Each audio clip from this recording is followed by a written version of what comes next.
Olá pessoal, tudo bem? Professor Douglas aqui para dar algumas contribuições com vocês em resolução de questões para o Enseja Ciências Nível Fundamental.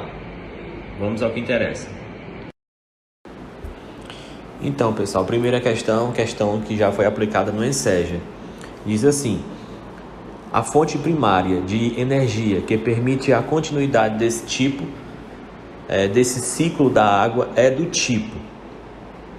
Então a gente olha aqui, realmente tem um ciclo de água, né? Há uma evaporação, né? A chuva, formou a chuva, a água desce, vai até o rio, né? Seja por cima do solo, seja pelo lençol freático, então é um ciclo mesmo. Quando a gente vê essa água escorrendo aqui, a gente já vai aqui achando que é movimento e tal, né? Mas a gente tem que analisar as questões, porque sempre vem uma questão que é a certa e outra muito parecida. E geralmente duas que não tem nada a ver. Então a gente tem que analisar bem, né? Olhar a ilustração, e é assim que vocês devem se comportar na hora da prova. Não marcar logo. Sempre que ler a questão, às vezes já vem o item que você quer marcar, mas lê de novo com mais calma para poder ter a certeza, porque isso pode fazer a diferença e você acertar o item. Então, as 4 opções, né, relacionadas ao que diz a questão: energia do tipo cinética, térmica, química e potencial. Vamos dissecar aqui os itens. O que é cinética? Cinética é movimento, sendo bem resumido. O que é térmica? A térmica indica calor, né? Cinética mais potencial, né? A junção de duas, certo? Química. A química ela é o que se forma uma combustão, certo? É uma ligação entre átomos. E a potencial? O que é a potencial? É uma interação entre corpos, certo? É uma interação entre corpos, diferentes corpos. Mas voltando aqui para a questão, é uma fonte primária que permite a continuidade desse ciclo da água, é do tipo. Então, qual o item que melhor responde? No caso, item B. Por que item B?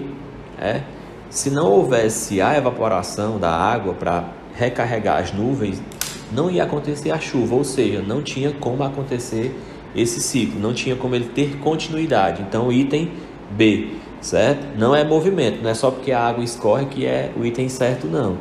Então, por isso que é importante ler com calma e ter bem cautela no momento de marcar o item. Nem sempre o item certo é aquele que está óbvio, você tem que analisar. Nossa próxima questão diz assim: após ser captada nos mananciais e chegar à estação de tratamento, a água recebe tratamentos diversos. Entre eles, destaca-se a desinfecção, em que a adição de determinadas substâncias promove a destruição de micro-organismos presentes na água, o que é indispensável para a sua potabilização, né? Se tornar própria para o consumo. Aí, qual é o nome do processo envolvido na etapa de tratamento de água destacada no texto? Ou seja, que torna ela própria para o consumo. A filtração, cloração, floculação, sedimentação. Então temos quatro opções aí, né? Filtrar é aquele processo prático, né? Todo mundo sabe o que é um filtro, ele filtra a água. Cloração. A cloração ela anula os micro-organismos, é um agente químico que é colocado na água, né, proporcional à quantidade da água, que anula os micro-organismos e torna ela potável. O que é a floculação?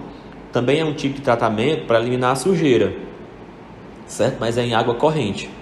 E o que é a sedimentação? São estações de tratamento onde são separadas em tanques. Ou seja, o texto se retrata aquela que torna potável, né, para o consumo. Então, a que melhor torna potável, que anula os micro-organismos, é a cloração, item B, certo? Seguindo aqui, próxima questão. O combate ao mosquito transmissor do vírus da dengue é um problema de saúde pública no Brasil. Isso é um fato, né? O uso de inseticidas em larga escala é discutido com cautela pelos cientistas, no que se refere a questões biológicas, certo? Então, essa cautela se justifica o uso de inseticidas. Essa cautela se justifica porque o uso de inseticidas, item A, elimina o mosquito e o vírus, busca outro transmissor. B, induz mutações no vírus e gera resistência a medicamentos. C, seleciona mosquitos resistentes e torna esse combate ineficiente. Ou D, aumenta a intensidade da infecção viral e agrava o quadro dos doentes. É uma questão que aparentemente fácil, porque fala de inseticidas e a gente sabe realmente qual é a função do inseticida. No caso, já dá vontade de marcar, né? Marcar algo que se refere à função do inseticida. Mas a gente tem que analisar bem a questão, porque às vezes ele cita o inseticida, mas não pede a função do inseticida. Veja só, quando ele diz assim, ó, no meio da questão, o uso de inseticida em larga escala é discutido com cautela pelos cientistas, no que se refere a questões biológicas. Então, se referindo a questões biológicas, por que isso é discutido? Por que tem essa cautela? O item que melhor responde é o item C. Por quê? Porque seleciona mosquitos resistentes e torna esse combate ineficiente. Ou seja, o uso de inseticidas em larga escala, o inseticida vai matar os mosquitos menos resistentes e os mais fortes eles vão ficando, entendeu? Então, por isso que esse combate é ineficiente e está sendo discutido pelos cientistas. Então, a questão que requer muita atenção, como todas as outras questões do Enseja, não são questões difíceis, basta que você se concentre, analise bem os itens, né? Não marcar aquilo que é muito óbvio, leia de novo, porque pode ser a certa, mas também pode não ser. Então, por isso que é bom ler a questão 2 vezes, se for possível, para poder ter uma maior assertividade, tá bom? Então, a cautela que se justifica em relação ao uso de inseticidas é justamente por isso, porque ele seleciona mosquitos resistentes e torna esse combate ineficiente. Beleza? Boa sorte!